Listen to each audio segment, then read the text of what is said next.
we're back with our Friday panel, Don and Henry. We got some new numbers out of Wisconsin we wanted to talk to y'all about. So new head-to-head numbers.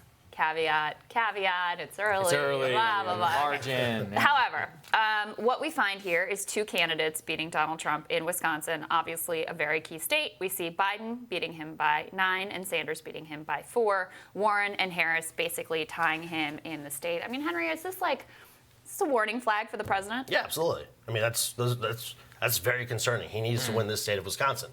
Pennsylvania. Yeah, and Pennsylvania and Michigan and all these other states. Yeah. That's just a warning sign for Trump. He needs to step it up.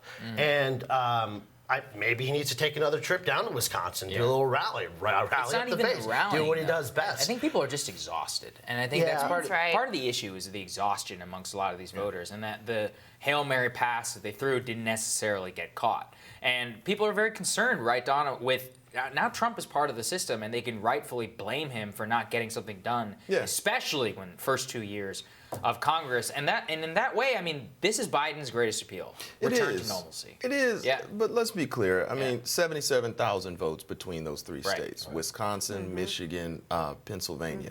And so, yes, this is a red flag for the president, but he got less votes last time to begin with. And he only won those three by 77,000. To me, what I'm worried about is that I've seen no structural change on the federal level or any state level that is going to reverse or prevent the rampant voter suppression that we saw in Wisconsin and saw out of areas of Philadelphia and Pittsburgh, which helped him get to those victories. Now, I expect the Democratic nominee to go campaign in Pennsylvania, Wisconsin, and Michigan, right? Yeah. So assuming that we do what we're supposed to do as a Democratic Party to support our nominee, I've seen nothing to reverse that voter suppression that will again carry the president over. So a wild concept, actually campaigning in the state. What a crazy idea. What do you make, Henry, though, of the fact that consistently in almost every poll, the two candidates that do the best against Trump are very ideologically different? It's Joe Biden and Bernie Sanders. Clearly you have the country, it's divided. I mean, the Democratic Party is divided. You have, like we said, the more moderate candidate like Biden who's trying to take things back to normal. And then we have a guy like Bernie Sanders really trying to shake things up, socialist, psycho. But seriously, it's a guy who's just completely different. He's so far off track. But Don, the thing is that their coalitions are actually similar. They appeal to a similar group of people. Yeah. And so that's, I mean, to me, it's one of the most fascinating dynamics here. By the way, calling Bernie psycho. He's been right about every major thing that has happened in the world, in particular the rise of China and what that's done, the bad trade deals, et cetera, et cetera. So you could call that psycho if you want. But they're so different, and yet they have a similar appeal. Yeah, they do. And, I think that there is a certain something baked into the psyche of all of us, whether or not we choose to embrace it, accept it, or even recognize it, that we trust old white dudes. We do, with the exception of Mike Gravel, right? Yeah, right. That's I trust Mike Gravel. That is who. And I trust Mike Gravel too, but he hadn't really busted a grip in this race. I'm just saying, that is who we as a society look to lead us, And I think that is somewhat reflected, even though ideologically their politics are diametrically opposed. It's possible. That's interesting. I think it's much more to do with what they actually advocate for, which is what we were talking about earlier, which is that Joe Biden appeals to a return to normalcy. Nobody more than Bernie Sanders appeals to burning the system down. They're the polar opposites of each other, and that is the dual impulse within the electorate. They don't want to necessarily hear.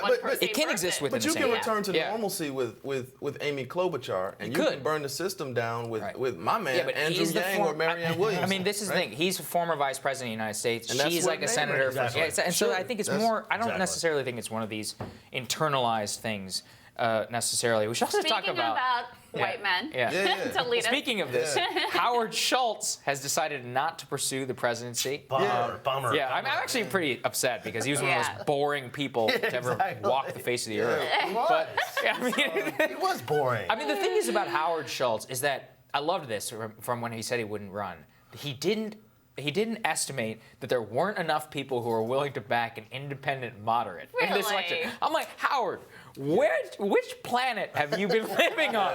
Don, what is this impulse amongst so much of our billionaire class to be like, why don't people just believe in tax cuts and also moderate social reform? So I look at this in the same way that I look at a Michael Jackson, right? Oh, really? Okay. Yeah. where Hard you're going turn. with this. Let's be full stop. Howard Schultz has not molested boys, right? But when you are a billionaire, you are the CEO of one of the world's most recognizable companies. The rules have not applied to you for a long time. Yeah. Right. So you don't think the way that Sagar and Crystal and I, and even you, Henry, get up. You don't think the same way that we do, so logic doesn't apply to you. And it's the people that you're surrounded It's the with, people too, you're right? around, You just have yeah. no. I mean, for the longest time, there was this belief among a certain set that the great country middle. was really like this no labels. They're really fiscal conservatives and social liberals, and it's actually the reverse. I mean, if you look at the polling, you look at the support for Medicare for All, the Green New Deal, lifting the minimum wage, the country is actually quite far left economically, and I would say probably sort of center right on social issues. The exact opposite of what a guy like Howard Schultz thinks. Yeah, and that's why he's dropping out. I mean, and that's why he's gone. He would have, I think, hurt the Democratic Party in a way, obviously, because you would have had some uneducated people possibly vote for him, split a vote a little bit, get some Democrats off the Democrat train onto the more independent third party train, which we saw happen before. But I mean, the guy's gone. He was so boring. He was such a lousy guy, such a lousy candidate. Well, let him go back to go back to running his show And over there. I think it was honestly, my read of this Always Don was that it was like a threat. Like, Yeah, if you it don't was. nominate, Joe if you Biden. nominate Bernie Sanders, I'm going to run the and it's guy. going to screw up your whole thing. That's right. And That's he right. wasn't, but he didn't even get enough traction to be didn't. a credible threat. No, he didn't. And so we talk about Howard Schultz dropping out. He never really dropped in to begin with. He just kind of, the specter of his presence kind of loomed out there for several months. I will say the one last thing. Howard Schultz, in fairness to him, whispers were that he had some severe back issues and he didn't think he would be able to make it through the rigors of this, which is something that you have to highlight, that these people, these 23 people, and even the Trump guy, that are making an incredible sacrifice. So They're shout human out to beings. Bernie Sanders, right, who is 75 years old, or Joe Biden, who is 70 plus years old, Elizabeth Warren, 70 years old. They don't have a day to get sick or catch the flu Yeah. or so on and so forth. So, I mean, this is a real It's a kind tough of job. Yeah, it's a People really gauntlet. underestimate it. Yeah. Well, Gentlemen, thank you guys so much. thank for you. joining us. Enjoy the weekend. Happy Friday. Thank you.